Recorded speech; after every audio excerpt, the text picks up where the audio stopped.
Assalamualaikum warahmatullahi wabarakatuh. Alhamdulillah, dalam kesempatan kali ini saya akan membahas tentang Naos equation, yaitu suatu alat yang digunakan oleh para profesional K3 untuk menilai risiko material handling secara manual yang berkaitan dengan aktivitas mengangkat atau menurunkan tugas di tempat kerja.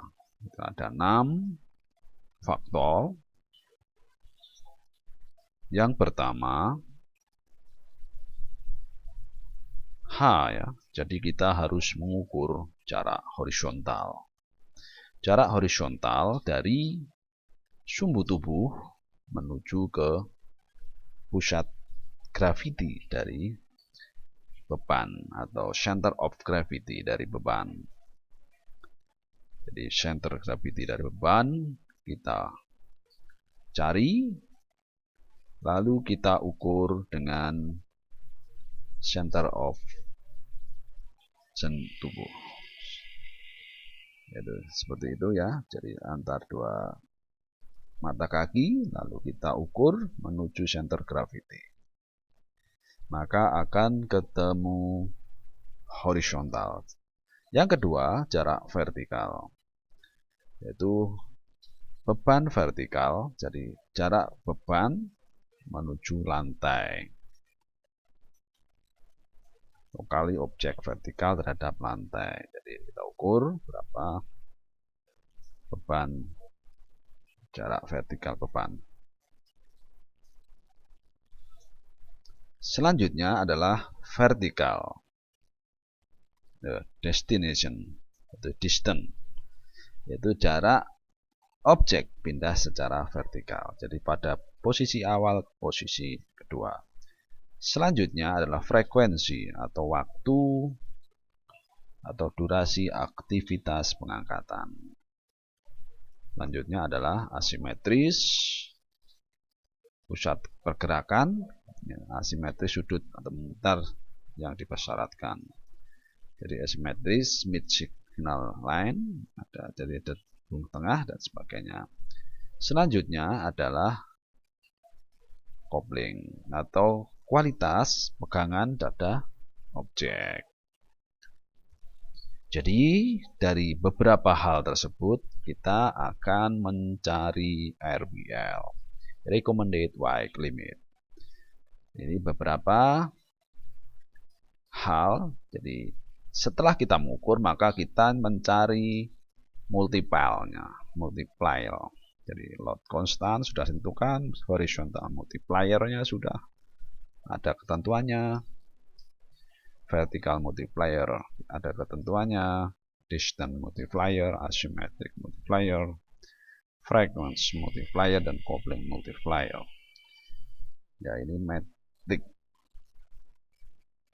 Ada dua satuan metrik dan US custom array. Coupling, jadi yang ada di tabel tadi disebutkan coupling atau pegangan. Jadi pegangan baik, fire atau jadi apakah baik, moderat atau jelek ya, dengan nilai tertentu. Jadi nanti dilihat V-nya berapa, vertikalnya berapa, apakah kurang dari 75 atau lebih dari sama dengan 75. Nanti kita tentukan apakah pakai 1, 0,9 atau 0,9.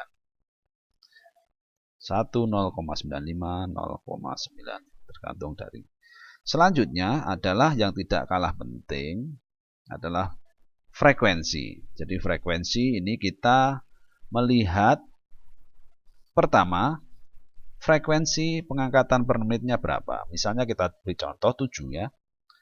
7, jadi frekuensi lead 7, terus pekerjaannya ternyata kurang dari 1 jam. Kita lingkari itu. V-nya berapa? Lebih dari 30 ya.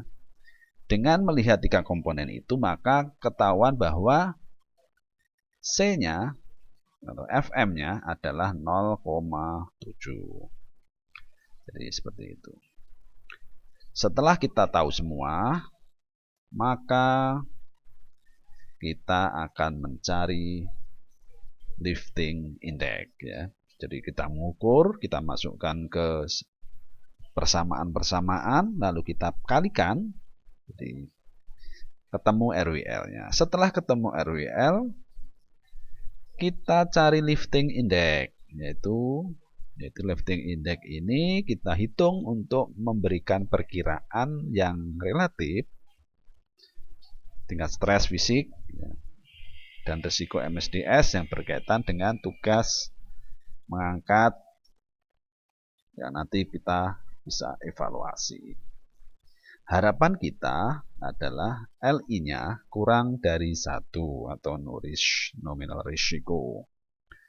Kalau lebih dari 1, high risk. Ya. Jadi LI itu pembagian dari beban dengan RWL. Jadi itu ada 2 kriteria, lebih besar dari 1 maka high risk. Kalau kurang dari nominal risk. Jadi seperti itu. Sehingga harapan kita aktivitas mengangkat ini adalah aktivitas yang tidak ada resiko. Kalau misalnya ada resiko, maka bisa kita rekayasa dengan misalnya memperpendek hanya atau memperpendek vertikal dan sebagainya.